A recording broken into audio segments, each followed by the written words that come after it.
Hello' guys, সুপ্ৰভাত।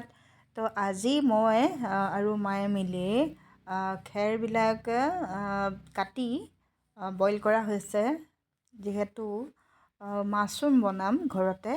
আৰু এয়া খেৰ বইল কৰি আছে মায়ে। এয়া তো ভালকৈ খেৰখিনি বইল কৰিব লাগিব। খেৰত থকা যিবোৰ মানে লেতেৰা, সেইবিলাক চব বইল কৰিলে এইবিলাক চব আঁতৰি যাব। আৰু এয়া বইল কৰি খেৰখিনি ঠাণ্ডা কৰাৰ পিছত এয়া এনেকৈ পলিথিনত খেৰবিলাক হেঁচি হেঁচি দি এইবিলাক মাছৰুমৰ যিবোৰ গুটি হয় এইবিলাক ইয়াত কিনাৰে কিনাৰে দিয়া হৈছে।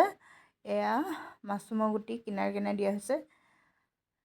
আৰু খেৰবিলাক ভালকৈ হেঁচি হেঁচি ভৰাব লাগে, নহ'লে মানে পেকেটটো টাইট নহয়। আৰু এয়া মায়ে বহুত হেঁচি হেঁচি এয়া খেৰবিলাক ভৰাই আছে।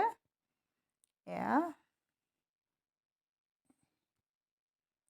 আৰু এয়া ধান গুটিয়ে হয়।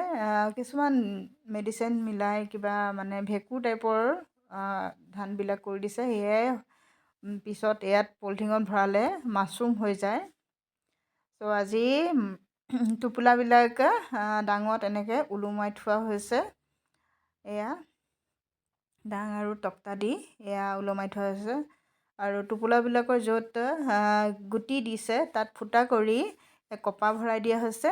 আৰু আমাৰ এই টোপোলাবোৰৰ ভেঁকুৰ বগা বগা হ'লেই এয়া বগা বগা হ'লেই আৰু দুদিনমানৰ পিছত ইয়াৰ পৰা ওলাবই ফুলবিলাক।